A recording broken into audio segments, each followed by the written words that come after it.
Hey, welcome to Live from America podcast. This is Hatem alongside me, Noam Dorman, the one and only owner of the Comedy Cellar in New York City. He's in vacation right now from Maine, joining us. Thank you.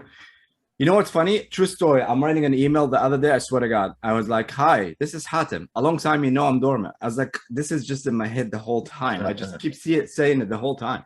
It's crazy." Emmy Award nominee and former writer for Saturday Night Live and patient zero for COVID that brought us to the US. Tony Daro is here. Welcome, Tony, back. We don't know if that's a fact. Tony, that's my theory because he was in a cruise in China and then he came back in February, and I think he got us the virus and he took his first cruise trip, and I wonder what he got us this time. And join us all the way from Israel, Jerusalem. All the way from occupied Palestine. Go ahead. Yuval Abraham. He is an Israeli journalist based in Jerusalem, writing for 972 magazine and an activist for Palestinian rights. Hey, Yuval, how are you? I'm good, Hatem. How are you doing? Thank you so much for joining us. What time is it over there? Now it's okay. Now just chilling. Happy to talk to you. Happy to meet you all. Yeah. Thank you for being here. So we wanted to cover specific incidents, and then later on we're going to talk also about Como because I want to get Noam and Tony's feedback on that. But now we have Yuval for a little bit, so we want to discuss a very specific story. So usually we cover this issue a lot in this podcast: Israel versus Palestine, Palestine versus Israel. We cover it from all aspects, and we always try to be very fair. And both Noam and I, actually, this is how we started the show. That debate that we really we always have, but we both come from a good place, and we make it happen. He have a place in New York City. I don't know if you know about it, the Comedy Cellar, the biggest club in the city, and there's the Olive Tree, and it's a connection of Israeli owners and workers of Palestinian, Arab, and all that, and everything is going in harmony. Now, if you ask me behind his back, it's a different story, but. So, Yuval, you covered a story. So back in May, a team of local call released an investigation piece in collaboration with the Intercept. And you exposed a coordinated attack by Israeli settlers and soldiers killing Palestinians in a single day in May. And you were the lead investigator on that. Now, right now, we want to cover this specific incident. So you want to tell us a little bit about it, and then we're going to start to question you, and no, I'm grilling you. No, go ahead. So it's an investigative piece, like you said, that I was one of the writers of. I did it together with a good Palestinian friend of mine and another journalist. Unfortunately, he can't be here with us. He's called Basil. He's from the West Bank. And what the piece uncovers is that in May 14th, while there was a war going on in Gaza, tension, in between the river and the sea generally, it was a Friday, in 4 different villages in the West Bank, simultaneously at around 2 p.m., veiled, masked Israeli settlers enter Palestinian villages, 4 villages, accompanied by a small number of Israeli soldiers. In each one of the villages, they enter and they attack the village. So in one village, they throw stones in one of the houses. In another village, they burn a car. In another village, they enter a school and they break the solar panels of the school. And this leads Palestinians in these villages go out to protect the homes of the village, and the settlers and the soldiers cooperate in shooting live ammunition, a massive use of live ammunition. I was in one of the villages. I saw on the ground almost 200 bullets that were left there, fired by the Israeli settlers. You were on the ground after the incident, not during. I was on the ground. I was on the ground after the incident, but we have footage in some of the cases from the actual incidents taking place. So there is one picture. I don't know if it's possible to show it to the viewers or not, but there is one very iconic picture from the village of Orif, which is in the northern West Bank near Nablus. Okay. And there you can see a soldier and a masked settler both pointing their weapons together. You see a settler without a shirt that is masked, is holding a gun. And You can show the picture if you have the ability to do it. You're on your phone now. You want to share your screen and show the picture? I don't. I'm talking on the phone, so Okay. I don't. You want him to look it up for you? Oh, let's go ahead. I Go ahead. can send you a look link for it. if it's important. If it's like the cover picture of the article. Oh yeah, I do have. Show it, Hatem. Okay, all right. So keep going. Yeah. Yeah. I don't know if you can. Yeah. So that's what we're seeing now. I mean, it's a video that one of the residents of Arif took while the incident was going place. Of course, they're using live ammunition. There is clearly no threat to their lives. No justification to use such lethal force. And they are, I mean, in this specific picture, it's important to note they're in the Palestinian village standing next to a school. So also it's not, sometimes, of course, there are confrontations that happen in major intersections of the West Bank. On that day also this happened. Palestinians go out to protest, throwing rocks. Soldiers come, they respond with live fire. This is not one of these cases. I mean, in these 4 cases that we have documented, the attack was initiated by the settlers. And you can see it's happening inside the Palestinian villages. And of course, in each one of these attacks, I mean, these attacks ended with a Palestinian man being shot to death. So we have 4 victims in 4, like 1 in each Palestinian village. And yeah, it was. How did the Israeli government react to that? Because I kind of looked for anything about this incident everywhere I couldn't find except your piece. Yeah. There is, I mean, the reaction was, yeah, the settlers were not supposed to be there. It's, I think, if there is one, like the cases that there is no documented footage, there is no video, there is just the testimonies that we have from Palestinians, we got no reaction from the Israeli government. So you need, when you're talking about these kinds of things, you need some kind of video to prove. So most of these cases just stay in the dark because nobody filmed them. When there is footage, they only relate to the very specific things shown in the footage. So they said, like, the settler that is shooting their gun there is 2 videos that you see settlers shooting weapons at the Palestinians. They said the settlers should not be there, but we did not get, their response as to, why these militias entered in the first place to the Palestinian villages. To get a specific response from them in regards to that, we didn't. And yeah, and as far as we know, in local call 972, there are currently no investigations taking place, except one of the 4 villages, in which the police has said that they opened an investigation 2 months after the incidents took place. And from what I know as a journalist and the statistics that I have as regards to the way the Israeli police deals with Israeli settler violence in the West Bank, there is a very, very, very low chance. I mean, almost 98% of the police cases are closed for lack of evidence, whatever. Like, they always find a reason, but they close all of the cases. So there is like a really big sense of immunity and it's part of the system also, I think, if you think about it. I mean, you have a system in place in which, one people, the Israeli people, are controlling a population that does not have a sovereignty. They're under military law and rule. They can't, I mean, it's not a democracy. They can't choose. I mean, the Israeli police is not chosen by the Palestinians that it controls, or so. You mean the Israeli police in Palestine? Because the police is not chosen anywhere. No, but you have, I mean, for example, in the Minister of Interior Affairs that is responsible for the police is chosen in a democracy by the public, by the people who vote to elect this minister. And the minister responsible for the police is not chosen in Israel, that controls Palestinians, is not chosen by the Palestinians who are under military law. No, so I'm saying this to explain why, like, it makes sense in a way that in such a system, when Israeli settlers do this act and attack a Palestinian town, they're immune to the law, because the Palestinians are not part of the law. They're not part of forming the law. They're controlled by the law. Yeah.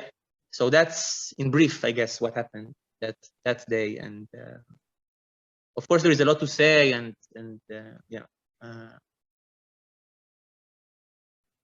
Okay, so go ahead, Tony. No, go ahead. Good. No, I was, I'm glad you mentioned in the beginning that, it's not one of the cases that, Palestinians start throwing rock on people, because, I find it a lot of times that people that take one side are just focused on everything good about that side and try to ignore the facts that sometimes, it start with, either Israeli attacking or Palestinian attacking, like it's rare to find a person who will be like, okay, they both usually Palestinian throw rocks and the military is responding, but this is not the case in that specific incident, so it's not just blinded because I know you are an activist for Palestinian rights, correct? I'm an activist for Palestinian rights, and I'm also in a way activist for Israeli rights. Like I'm as a person, I'm an Israeli. I grew up in near Beersheba in a small town. I speak Arabic very well. I have a lot of Israeli friends and Palestinian friends, and I care about the land that I was born in, and I feel connected to it. And I think what I'm trying to do as a person, I hate violence. I hate violent systems. There is a lot of violence going on around me. I see violence almost every week. And I want people to have better lives where I live. I mean, it's pretty simple. Like I want, the space to be less violent. I want people to be able to travel, to move, to make a living, to have money, to have dignity. And yeah, of course, the way I understand the political situation is that currently there is complete inequality between Israelis and Palestinians who are living between the river and the sea. We are 50-50, 50%, 50%. If you look at the entire space, it's 7 million Israelis and 7 million Palestinians, but we are not equal. And I believe that this needs to change. I believe that the rights that I have as an Israeli, the freedom of movement that I have, my ability to vote, the fact that I have,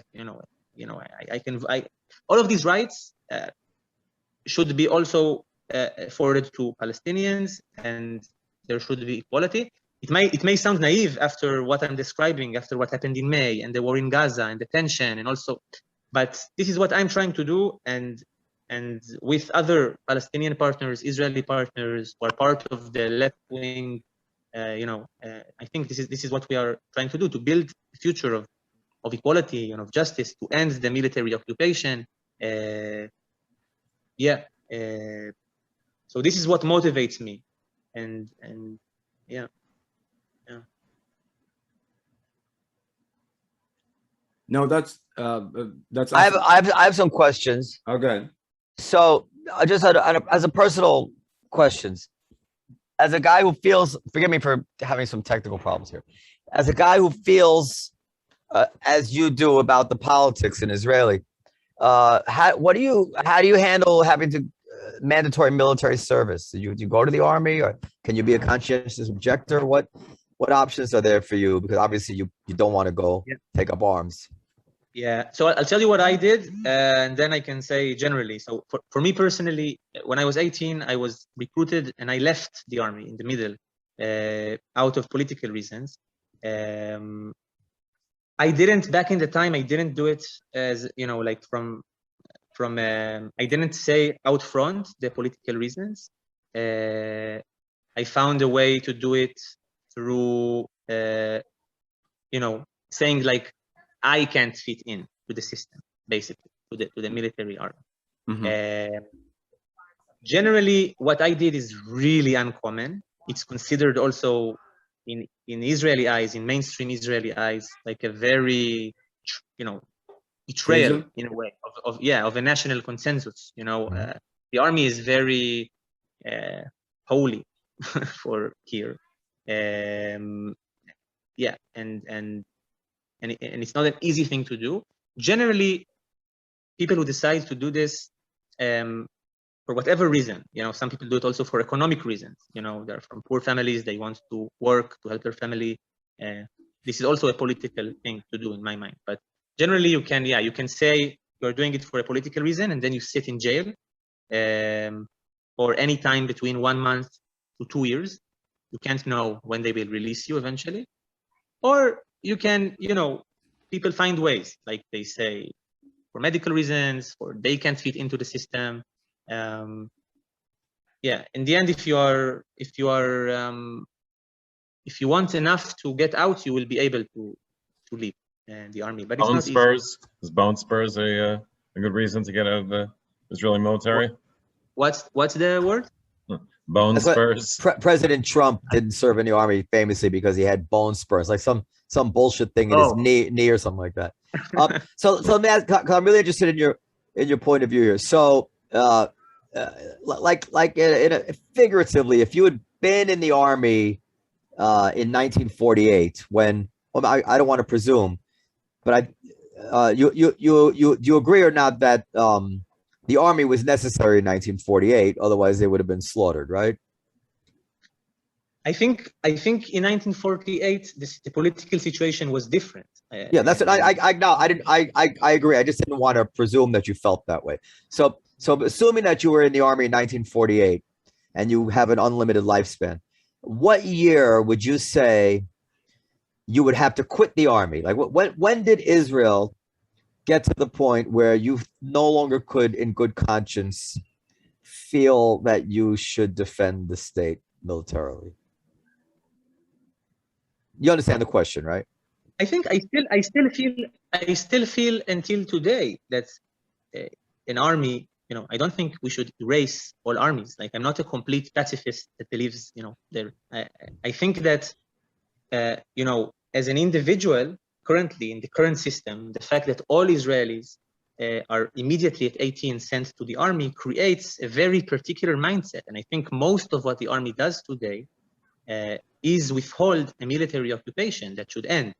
And I'm not sure, to your question, like, I don't know to pinpoint a certain date, but it's clear to me that as the Israeli society moves and becomes more and more right-wing, as there is the separation is growing larger, as the colonization of the West Bank is increasing every day, and we can't see a way out.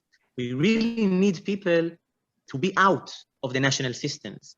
I see my friends. I see how difficult it is. If after you're in the army for 3 or 4 years as a man, and you are, most of what you do in the West Bank, you accompany bulldozers demolishing homes. You make arrests at night at Palestinians who throw stones after the Israeli army expropriated, land that they have. Some people stand in checkpoints. The maintenance that were going on with more than 50 years of military occupation. After you go through such an experience, to be able to have thoughts that are challenging this system, to be able to make a partnership with Palestinians, a political partnership, is much harder. So I think that definitely today, in my mind, it's something that we need. We need more people to be out of the national systems, to have original thoughts, to challenge these ethoses of militarism. So just to be clear, you do have, you want to defend Israel. You love your country. You want. What's that? Can you hear me? I think the Mossad has had enough of the Mossad has had enough of this conversation. They're going to put a stop to it. how many? Let him answer. You want? What was your answer about defending Israel? We didn't hear you. So I think the questions that you're asking, like I'll say, for me, I want to defend the people who are living here in this land, and we're living together, Israelis and Palestinians. So many times when we say you want to defend Israel, we are putting out of the equation the fact that 50% of the people who are controlled by Israel aren't Israeli citizens. But you are assuming a two-state scenario. Let me presume to answer what I take from your answer. You can correct me. He wants to be on the side of morally correct behavior, and he wants to defend all human beings based on their rights as human beings, that he doesn't, including the Jews, but not at the expense of innocent Arabs, correct? I believe in partnership between Israelis and Palestinians, and I believe the future. I mean, Hatta mentioned two-state solution. I believe the future is going more into a confederation or one state, but it doesn't matter. I believe in a partnership that will lead to equality and justice, and I don't think I can do this partnership as a soldier that is with me this article. But the reason I was asking this because a lot of times, a lot of activists, there's two different. One, not in Israel, just anywhere. Someone that just hate the system, hate the country, hate the idea, and just want to be revolutionized and everything. And I personally don't like these people. The other side are the people who love their country, believe in it, and they want to defend it, but they know they're wrong and they're strong enough to want to make it right. Those kind of activists that I admire. A lot of people will say, some people that hate the US or hate Israel or hate the Arab nation, whatever, but there's a difference between hating the country and loving your country, but knowing that the political leaders right now are wrong and you want to make a step towards the peace. So is that which one are you? What do you mean when you say to love your country? What does that mean for you? For me? Yeah, or generally, like when you say to love your country, what does it mean? Because I don't want to answer in a cliche way, So what does it mean to love your country? To love my country is to appreciate where we come from and the sacrifice that have been made through the years to be where we are, and appreciate that and understand it in a real world term, and be ready to defend it in many ways, not only military, but if we go away from, like say here in the US, if we go to become more racist or just not divided, you want to make sure that the country gets back to where it is, but I love this country. I know where we've been. I know where we stand morally. I know without it, a lot of people would have been dead and slaughtered and all that government after government, so that's to me what loving the country is, understanding everything that we've been through. I can't just wake up one day it's like, oh, now everything is wrong, I want to fix it. But how did we get here? What happened if we didn't do what we do? Will you still be there? No, so for me, for example, I am very big defender of the Palestinian case, but to be able to do that, I have to admit the mistakes that Hamas does, and I have to say I don't agree with them. I don't agree with killing innocent people. Of course, it happens to both sides, but to me, this is loving my country. I 100% believe in Palestine and the right to exist, and Palestinian people too. But to be able to know that I have to be like, there's some people are, they're bullshit. They're not true. So this is loving your country. But at the end of the day, I 100% support my people. So this is what I mean by loving my country. So I agree with you in the sense of supporting the people. Like for me, I much more, when I look at the world, I see, as a Jew, for example, I see the history of the Jewish people, and I care about, I care about the Jewish people. As an Israeli, I care about Israelis, and someone who lives here, I care also about Palestinians. So for me, your internet is really cutting off. We're living. It's a mechanism that can change, and I think that the Israeli regime could. Do you hear me? Yeah, for a second you got cut off. Hello. Yeah, keep going. Yeah, I guess it's the Mossad really is attacking us. Can I say a word about the love of country thing? So, I can. Yuval, can you hear me? All right. Well, I'm going to presume that he can hear me.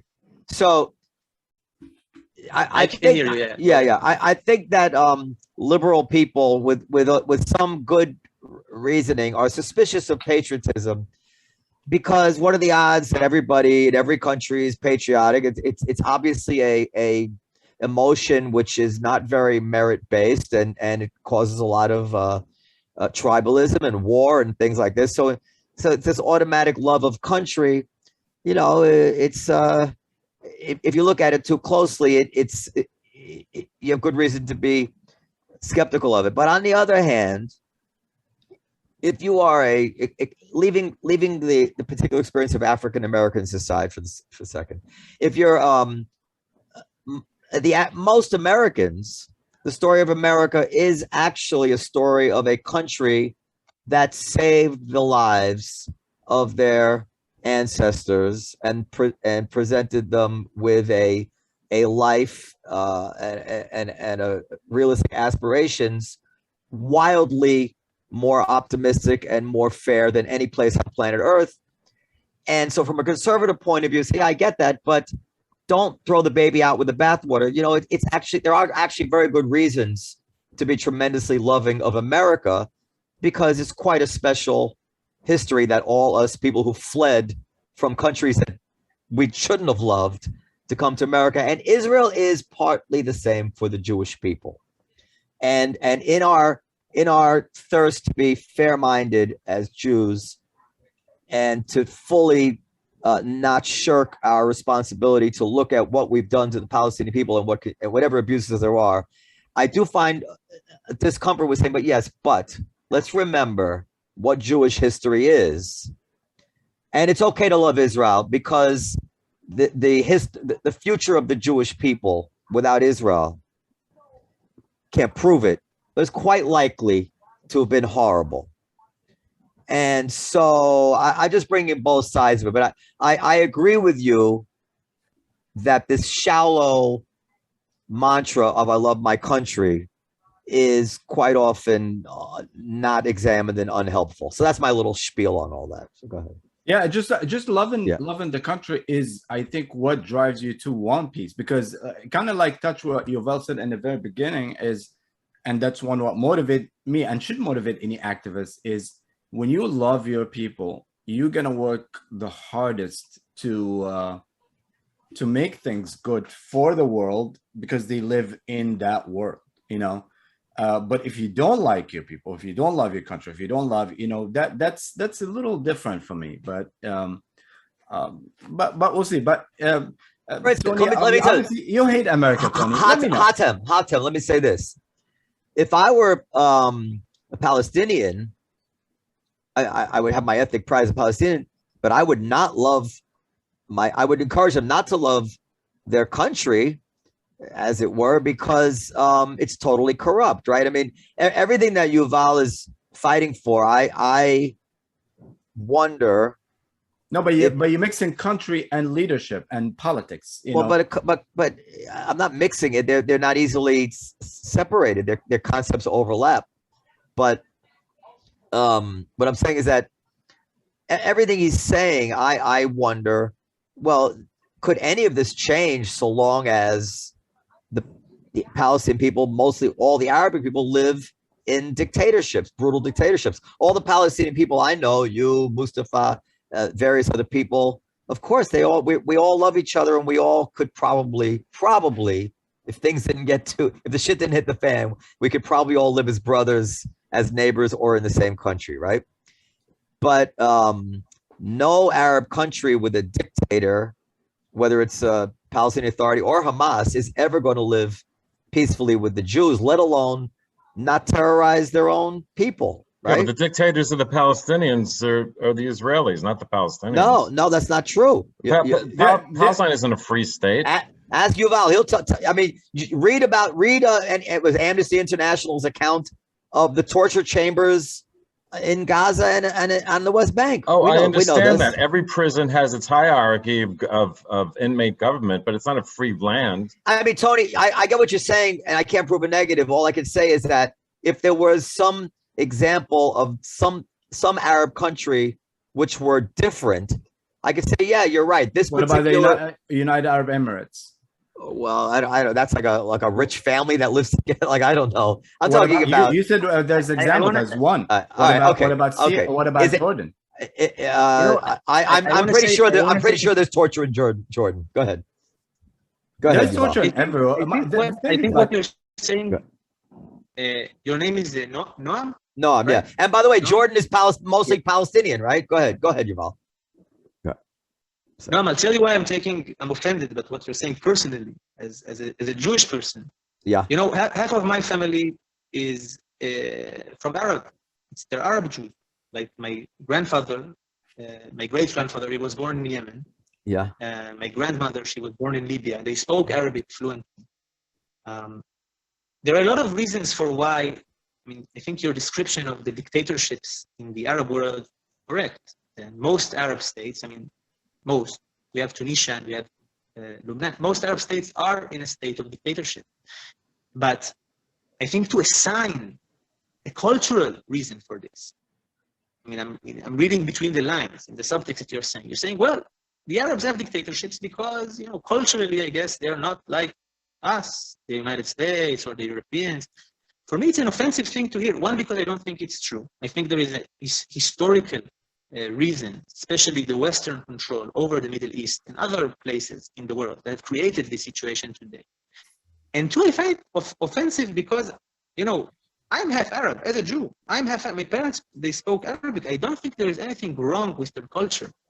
And I also don't think that the reason there is a military occupation in the West Bank or a siege on Gaza is because the Palestinian Authority is corrupt, and it is corrupt, or because Hamas is an extremist militant organization, which it is.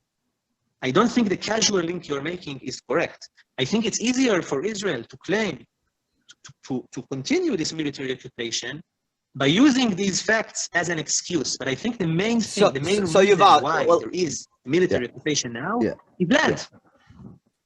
They want more land, and the Israeli side, which is the powerful side, is not willing to make a compromise. And I'm saying this as an Israeli that wants its government to make a compromise. We're not willing to make a compromise because a compromise, as a powerful person, a compromise, you have to pay a price. You either lose land or you lose sovereignty. And we're not willing to pay that price. No, that's not true. So a couple, let me answer. First of all, they offered to pay that price historically and were rejected, or not even, you know, not like they've never offered to pay the price with land. We know what happened. Israel has never Wait, let me just offered to withdraw completely from the West Bank and Jerusalem. It's not true what you're saying. Well, they may not have offered. Hold on, let me say the thing. They may not have offered everything you want them to offer, but they certainly offered more than many Israelis wanted them to offer. And of course, the land that you're talking about was taken as a result of a war where they were attacked. So, you know, in terms of historic precedents, most countries that attack are not treated with, you know, okay, you get to attack and then you get 100% of every bit of land that you lost in your attack. But leaving that aside, because we get bogged down, and I want to respond to the first thing you said. And by the way, I wish they would give 101% back. Just so you know, my position, I wish they would give 101%, like, you know, 98% plus 4% in land swaps. I want to try to, I don't like that they give 98% back. They should give 101% back just to keep everybody quiet. I'm sure they can find 1%. But as far as I don't like the tactic, I don't think you meant it, which everybody gets called a racist now. So I made an observation, which is true. And even making an observation, which is true, you acknowledge it is true, but you don't like I said it because it implies that I'm racist. So I'm going to say that I don't know what the explanation is. I didn't say it was cultural, but cultural is certainly one explanation. I was just merely stating the fact that every Arab country is not just a dictatorship, but a brutal dictatorship. And I would say that there is something a little condescending in saying that the reason they throw homosexuals off rooftops in some of these countries is because of the West. Hold on. I think at that point, you may have just gone too far with your forgiveness of these hapless, mindless people who are all the only thing they can, they're just mirror. The only thing they can do is reflect what somebody might have done to them 100 years ago, 150 years ago, and we can just, and that's it. We don't even need to talk about the torture chambers, the slaughter of homosexuals, the genital mutilation, anything that goes on in that part of the world is all finished because you know, the World War I or something. I don't know. I think that it's more complex than that. And I was not trying to be simplistic about it. I was only trying to say that there is brutal behavior in that part of the world. Can you let me finish? All right, I thought you finished. And to think that the one tribe that the various Arab tribes would live side by side with in peace and harmony is the Jews, and ignore the fact that the Sunnis and the Shiites kill each other, the Wahhabis, the Alawites. You cannot show me two Arabic tribes on planet Earth living side by side without eventually breaking into violence. Forget about what they do to the Christians. So I just think, and I'm not trying to whitewash Israeli behavior, not at all. But let's just be honest about, let's not be naive about the part of the world that we're talking about and what the track record is of various people's ability to live in liberal situations. Liberal, I define as being able to live peacefully with people not like yourself and treat them as equal. I don't see that anywhere in the Arab world. Go ahead. So, Yuval, I'm going to let you answer, but I have to step up a minute and just say something, and then I'll let you answer. First of all, Noam, the homosexual thing, you're talking about like it only happens in the Middle East. It happens right here in the United States. No, it doesn't. Yes, it does. Yes, it doesn't. Yes, it does. The government throws. It's not the government killing of homosexual, attacking homosexual. We're in New York. Are you literally going to compare the United States of America's attitude about homosexuality to Iran? I'm not comparing that. I'm comparing parts of the United States. So what's your point? My point is like is your point that my point about the brutality towards homosexuality is invalid? I'll let you finish, so let me finish. But is your point that my point about the brutality towards homosexuality in the Middle East is invalid? Yes. I'm making. Okay. Yes, it's invalid because you specific one location while it happens all over the world. You want to mix it with this. So if you were gay, you would be indifferent to living in America. If you were gay, you'd be indifferent to living in. Hold on. If you were gay, you'd be indifferent to living. Just 1 second. You've been talking for a while. I just want to ask him one question. If you were, I'm gonna say 1 second. If you were doing gay, the monologue for 10 minutes. Why are you saying if? The reason you don't about homosexuals, we understand. I could have said my sentence 4 times ago. I'm going to say my sentence. 10 minutes. I didn't interrupt. If you were gay, Hatem, you would be indifferent to living in New York, Tel Aviv, or Tehran. Come on, go ahead, Yuval. Right now, what are you saying? What you're doing, you're using homosexual. You're using this as a tool right now. Is it false? I don't think you care. I don't think. Let me finish. I don't think you truly, honestly care about Palestinian homosexuals. I don't think you actually care about it because I know as a right-wing tool, the way that this is used to whitewash. I mean, you were using it to whitewash the Israeli policies. And I think if you cared about, there are Palestinians living where I live that are fighting for homosexual rights. And one of the things that they suffer from is the fact that the Israeli army uses homosexuality as a tool to pressure people to cooperate with the Shabak and the Israeli army. So I think, did I say something that was false? Using reasoning to say what you're saying, Ram, you're saying because these horrible phenomena happen in the Middle East, because of the patriarchal nature of Middle Eastern societies, there can't be peace between, they won't agree to Jews living with them in their land. Basically, you're blaming, your subtext is, I'm blaming the Palestinian side for what is going on. And I think this is dangerous for Israelis and for Palestinians because the reason why there is not stability and peace right now between the river and the sea in Israel, Palestine, is not because of the Palestinians' approach to homosexuals and because of Palestinian brutality, but because of Israeli brutality. Israel is the one that controls the land. Israel is the one that is upholding a brutal military occupation in the West Bank, a siege on Gaza. Millions of people are locked up in Gaza. So I think, to say they're throwing homosexuals off roof and all of these big things is ignoring the general, much more complicated picture. And I think if you truly care about the rights of, Palestinian women or homosexuals, the first thing that needs to happen is to end the military regime and occupation that is, of course, by itself a very patriarchal thing. Okay, so let me answer you. This is my view. Yeah, that's fine. Yeah. So two things. First of all, I brought it up only as a response to, I was just talking about the general brutality. Now you can Google, I invite people to Google like the most people dying in violence in the world. And I think 8 of the 9 or 9 of the top 10 are Muslim countries right now. This is a tragedy. It is not. So when you Google where is the most terrorists is going to happen in the U.S., yet the Muslims are the most. Hold on. This is false. Hold on. No, it's not false at all. You're talking about millions of people dying. literally, I think. All right, let's not change the hold on. subject. I believe it's more than hundreds of thousands. I believe it's millions. So I was talking about I was observing, and I can't believe that such an observation is actually off limits, considering we make observations about certain states in America where Black people are treated this way or that. I mean, it's perfectly valid to make the observation, especially when the numbers are catastrophic. And you said, hold on. Let me get my point out. In Israel, Palestine. Let me get my point out. And let me get my let's point make it out. Dialogue, because let's make it dialogue.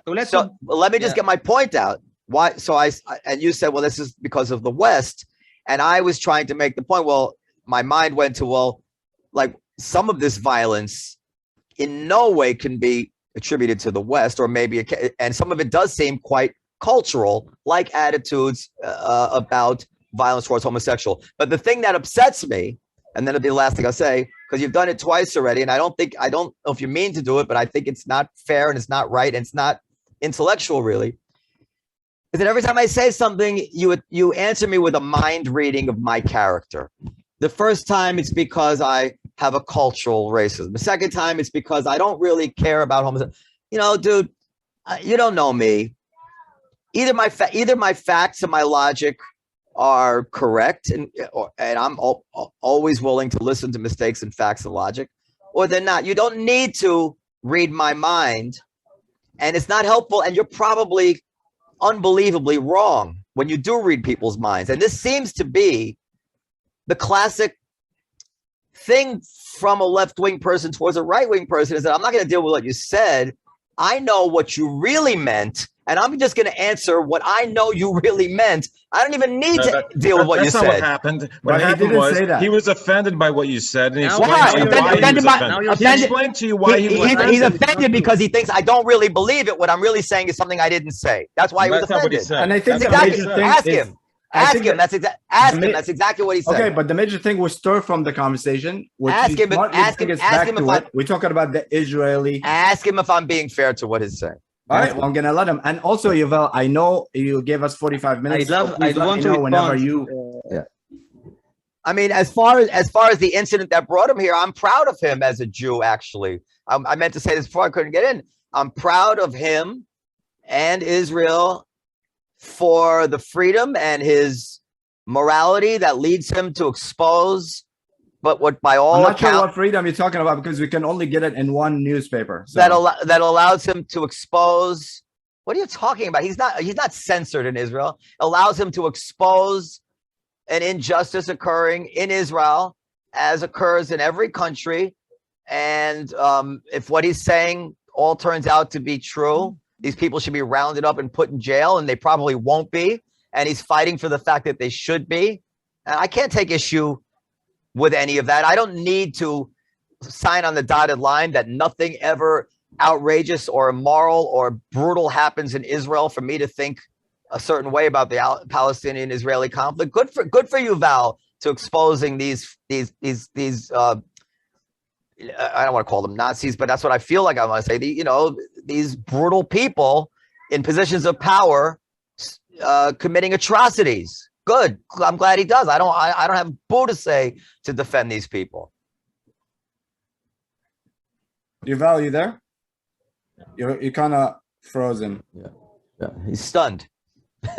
Oh, here we go. Can you hear us? Yeah. I didn't hear. My internet was bad, so I didn't hear the. Did you ask me something? No, I was saying good things. A lot of credit. I was giving you a lot of credit. He was saying good for you that you do and what you are doing. You're doing God's work. If you're exposed. From what I heard, no, I think you said. But let me speak. I'm your guest. It's really hard to speak. You're doing all these monologues, and the internet is bad, so it's difficult for me. Listen, you said a lot of things. For me to also, English is not my first language, so I'm not as rhetorically fluent as you. I think for your last point, I mean, you said that I care about these particular incidents, and what I'm trying to do is to get people to notice the system. These particular incidents are always going to continue happening as long as there is a military occupation, as long as there are millions of Palestinians that don't have political rights.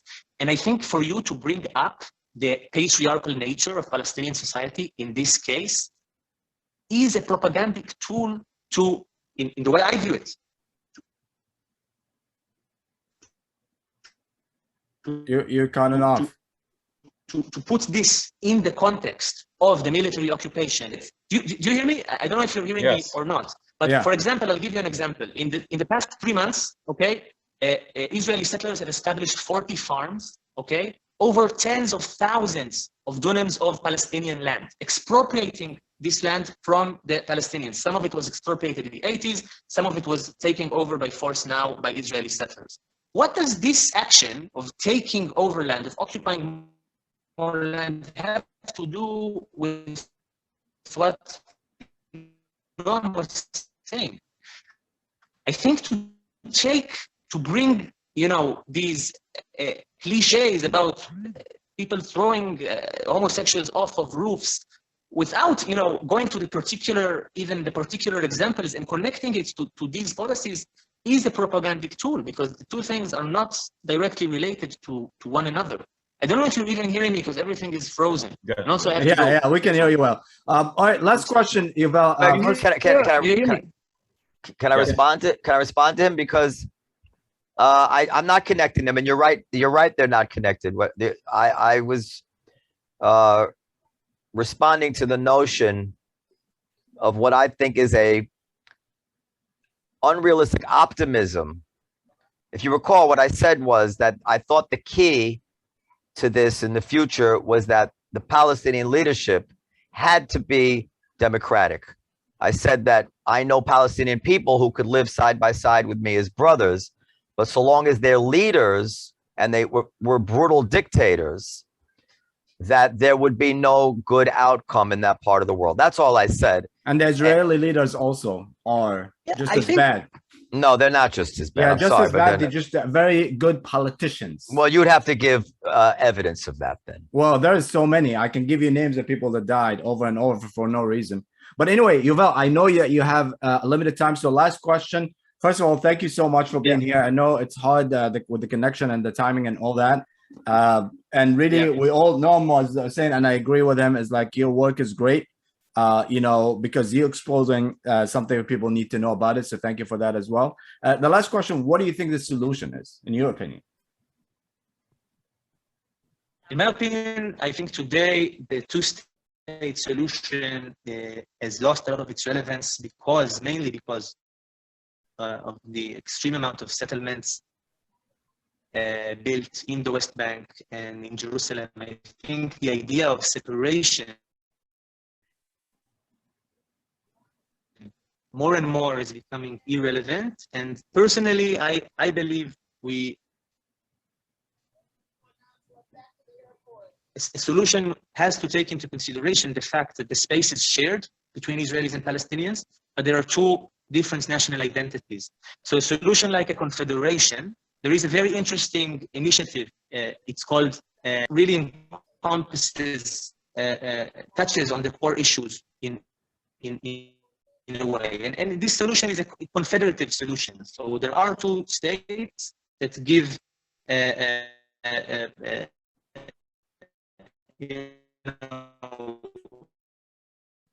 Gives you what? I'm sorry, you're breaking up. The example of the two different national identities, but the space is one space. And of course, the colonial policies of Israel stop. There is equality, freedom of movement from everybody. Stop. There is for everybody an equal access to resources, and two national states. Okay. So I believe in this confederative model. On my day-to-day practice, I'm not now. I think solution is far away. I think most urgently, we need to pressure the Israeli government to stop the military dictatorship and occupation. How can you blame Palestinians?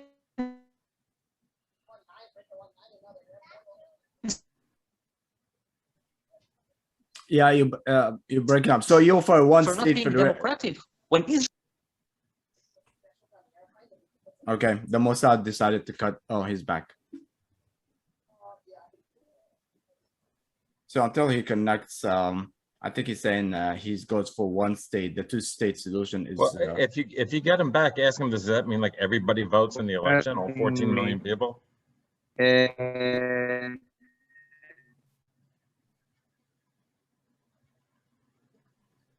you hear us? So does that mean I hear you. everybody votes and who gets the army and the police? So a confederative solution means that there is an Israeli state and a Palestinian state based on the 67 borders, and citizens vote for their state. But there is also a confederative model. So you can be a resident of the other state and you can move freely. So you vote for your state, but the space is common. And I think it's a really good way to look at the situation, because if you've ever visited, have army, both states have missiles. Both states have army and police and statal entities, but also there are mutual cooperations. There exists a very high level of cooperation between them. It's basically taking what is going on today and making it equal, making the Palestinians equals to the Israelis. If you were ever here in this land, you see how Israelis and Palestinians are sharing the space everywhere. In the Negev, it doesn't matter where, in Jerusalem, in the north. They're living together, but under a Jewish state that gives power and rights and privilege to the Jewish people and holds 5 million Palestinians under a dictatorship. Of course, this can't work. It's not sustainable. It's violent. It creates brutality. So this needs to stop. Like there is Israeli and Jewish sovereignty in the land, we need Palestinian sovereignty in the land. I think a confederation is the best way to achieve that. All right, Yuval. Well, thank you so much for being here and for your time. We really appreciate it. If you want to share your information, if people want to follow you on Twitter or your work. Thank you, Hatem. You can, on Facebook, I'm mainly Yuval Abraham. If you want to follow me, write Yuval Abraham on Facebook. This is where mainly I write. And Yuval, thank you very much. I'd love to meet you in person if you ever come to New York. Me too, no, me too. I'd love to meet you all. Hatem, can we stay on for a few minutes after he goes? Yeah. We're Okay. going to talk about Como. Okay. All right, Yuval, thank you so much. I'm going to share your information in the description. People can follow you. Thank you very much. Shalom. Thank you. Shalom. By the way, Hatem, what is with you? What is with me? Are you Every time really? there's something, he goes attack me. Are you really going to imply that he's censored because he's only published in 972 and the Intercept? You think that Israel doesn't have a free press, that the government can have any say? Never mind that every Israeli can type in his thing. Never mind that 972, his website, is also in Hebrew, as far as I understand. Are you really going to parrot these notions of Israel being equivalent in terms of rights and democracy and brutality? As Can I answer? It's very upsetting. Can I answer? Yeah. I'm Right upset before as this well. show, you know what's I'm funny, upset Tony? as well, by the way. Yeah. You know what's funny, Shoni? Right before the show, Noam and I said we cannot find this article anywhere. He said that, and I said that. You know, we looked for it everywhere. Couldn't be found, except for the link that I said. And then you talking about, I'm not saying they sent the government censor. I'm saying it's not covered by the media. There's a difference. The reason they even reached out to me was because it wasn't covered anywhere. So right. Maybe it's not covered because other people investigated it. Maybe. Listen, Haaretz, Tom, this is astounding to me what you're saying, and it's such a false. No, you're putting words on my mouth. I didn't say that Israel censored. I said media doesn't cover it. Just like here, media doesn't cover stuff that's, unless it's a Muslim, is not going to get the first news. First of all, the Intercept and 972 are widely read, especially the Intercept. Second of all, Haaretz, which is one of the major papers in Israel, covers stuff like this all the time. I agree. But your implication. No, you putting words in my mouth again. You know. No, I'm not. I'm talking about this specific story. Yeah, your implication was, I said, dude, I'm getting upset. I was talking about Israel being a free country, and you're like, yeah, so free, then how come this country? When you say that the reason a story is not being covered is because it's not free, you're implying that lack of freedom is the reason behind the story not being covered. And that's just bullshit. All right, well, that is fucking bullshit. I said that the media didn't cover it. First of all, the Intercept picked it up 3 months after it happened. This happened in May. The Intercept picked it up 3 months ago, and then they contacted me and got it. So let me tell you something. In any Arab country, Yuval would be in jail now. All right, let's be honest. Okay. Come on now. I didn't say no. I didn't disagree. But you again Yes, putting but with the help of Israeli technology. but the thing is like And Chinese, yeah. you were like saying like, oh, don't talk about my characters, and you talking about mine. You know me better than anybody. So I talk about yours or mine but it's got to be factual. If you're really going to conflate, and you know, it was very insidious what he did, because I wasn't trying to bring up homosexuals. I was bringing up the fact that, you know, if you're going to if you're going to put everything on the Israelis, yeah, but in the end, you have to also let's all admit that even within the Palestinian community, it is a fucking brutal suppression, torturing, or whatever it is. And he says Yes, that, and he said his answer was, you're saying it's cultural. So I'm not saying what it is. He says it's because it's what the West did to them. So the natural thing in my mind is like, all right, really? It's because the West did to them? Did the West make them hate homosexuals so much that it's considered acceptable to execute them? And from that, he says, oh, that's just a tactic. Like, really? You know, rather than answer anything, I'm saying, you know, A leads to B leads to C. What he could have said was, you know what, Noam, you're right.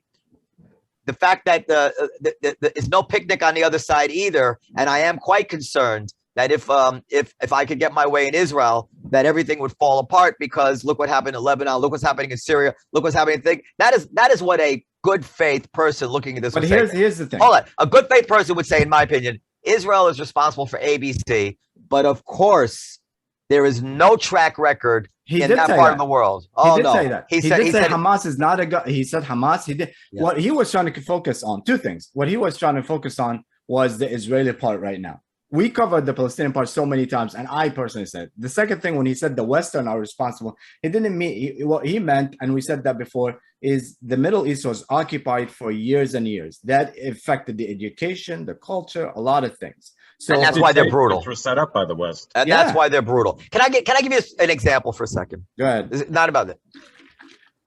We destroyed Japan. We destroyed Germany. We destroyed Korea. We had a military occupation of Japan, a military occupation of all these countries. For how long?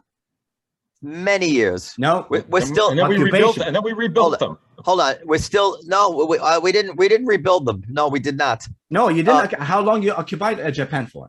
With Japan, I don't know how many years. For a long, Japan still is not allowed to have an army. In other No. words, We're talking about occupation. Well, let's be specific. You said occupied. The Middle East were occupied for 150 years. My point, what I'm getting to is this: if Japan was not so successful, if Korea was not so successful, if Germany was not so successful, everybody would say, without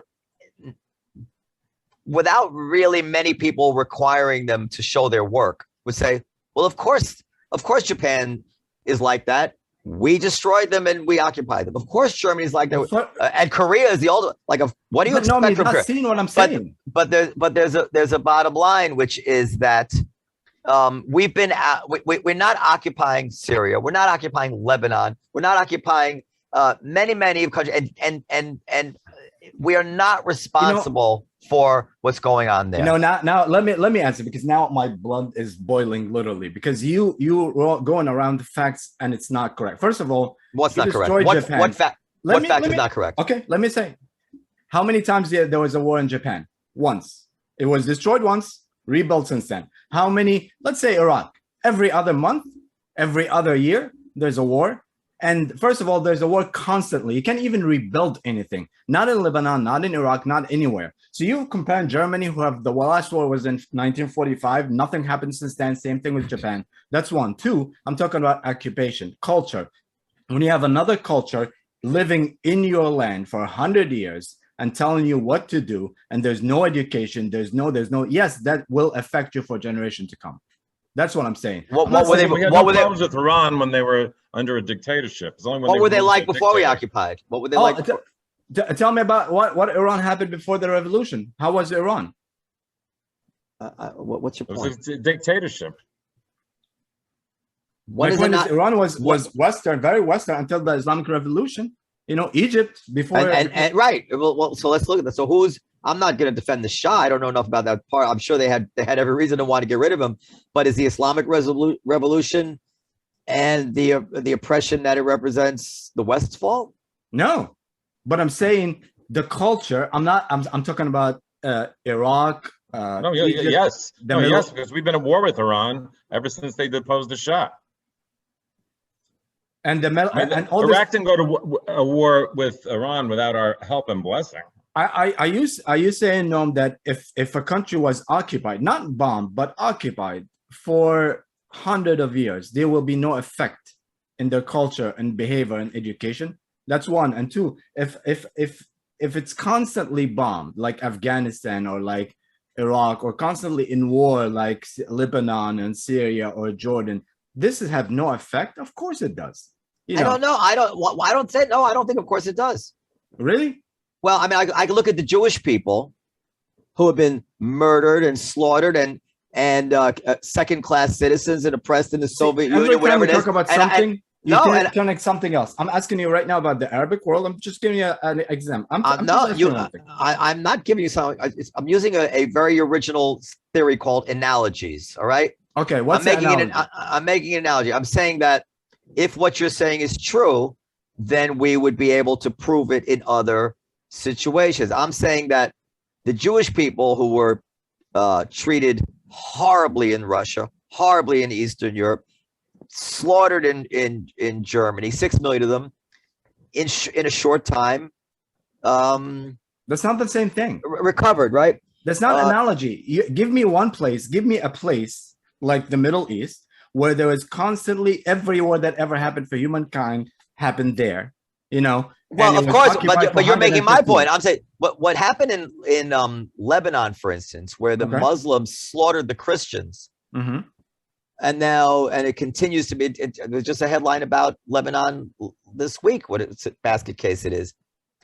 I mean, what's going on there? You want to continue to blame something 100 years ago? You can, but other countries have recovered from once the West has left. Yeah. Other countries have recovered from atom bombs. So let me ask you this: when was women weren't able to vote here in the United States? In the 20s, In the 20s. So how many years that ago? 100 years ago. 100 years ago. So let's wait. When was the last war in the Middle East? Oh, it's still going. But let's say when was the last? So let's say 2000. You know. So why you don't want to give? I'm sure in the time they will recover. You know, there's everything that happened in the Middle East happened here before, happened in Europe before. You know, there was an act called the Women Financial Act in England, where it says that women now can actually go to banks, can drive, can do all that. Everything that happens in the Middle East happens in Europe, happened in America before. Just give it time. So it's the same thing. Just give it time. Stop bombing. Yeah, I'll give it time. But in the meantime, the Jewish people can't risk moving backwards. I'm not talking about the Jewish people right now. Yeah, well, but this is Arab-Israeli conflict is what started this. Yeah, but right now I'm talking about culture. Why they are what they are. You know, I don't know why they are what they are. But you can say, as people, first of all, you know more than anybody how many people, and you met them, and you work with them, and you hang out with them. I told you. I told you what it is. They have dictatorships. It needs to stop. Yeah, and you cannot blame Israel for the dictatorships. Israel is not in every sentence, and Jews are not in every sentence. Until they stop having dictatorships, even if Israel disappears from the map, it is not going to help the Palestinian people live. Hold on, this is the key point. It's not going to help the Palestinian people live one slight ounce better, because Abbas is on the 13th year of his 4-year term, and people like Yuval keep going through the same thing, and people like Yuval say nothing about that because they're focusing in one side. You want them to focus in everything that's wrong with Palestinians. He can focus on one side, but he can focus on one side, but he has to acknowledge both and I'm sides. sure he does. But let me ask you this: he never did. How did dictatorship start? I'll tell you how it starts. Occupation, and before they leave, they put somebody who's loyal to them with a strong military. This is what happened in every country in the Middle East. Even they divided. There was no country called Kuwait, and they made Kuwait. I'm from Kuwait. I was born in Kuwait. There was no Kuwait. They made Kuwait because they want to split the oil, put somebody, give them some armies, like, hey, you're going to be the boss and we're going to back you up. This is how dictators happen all over the Middle East. They were made. You are contradicting other things you've said to me. You were not for the democratic uprising in Egypt. You were happy that the army took over again. 100%, because what happened when they had the election? And the reason you're worried about the actual democratic representation in Egypt is because the culture of that Islamic people is something you want to protect against. Basically, everything that I'm saying, you've agreed with me when it comes to Egypt. No, you see, you're not seeing what I'm saying. You know, in Egypt, it's a different situation. I didn't know. Egypt is different. I'm sorry. No, I tell you why. Let me explain it. Because, you know, not only in Egypt, in the whole Middle East, if there is election, the most people that have underground roots in the election and in the political game are Islamic background, because they have funding from a lot of people. They know how to win election. So if there is an election in any Middle Eastern country right now, they're going to win. It happens in Lebanon, happens in Egypt, happened in Tunisia. A year later, they fuck up everything and we have to do it. They're not ready. We're ready when we establish leaders, we establish democratic system. And this is all that's going to come. I'm not worried about it because I see it. You know, you sound like me now. You sound like everything I just been saying. But the thing is that the democratic will of these people that you're describing, you're scared of that. No, I'm not scared of the will at all. Then why would you want the army to take over from the democratic process in Egypt? I didn't want it to take it over from the democratic. I wanted to take it over from the Islamic. But the Islamic people win the elections. They won the election. Yeah, I know. Now, what's wrong? What's wrong with the Islamic? No, when we call it Islamic, it's not really. It's like when we call Taliban a Muslim or organization. It's not. You know, they use the name, obviously. You know, but the problem with them is they are, you know, you can't win an election if you have, it's all about funding. If you can pay people to vote. I got to go. I didn't realize what time it was. My friends are here. Can I just say that I thoroughly enjoyed watching two Jews fight.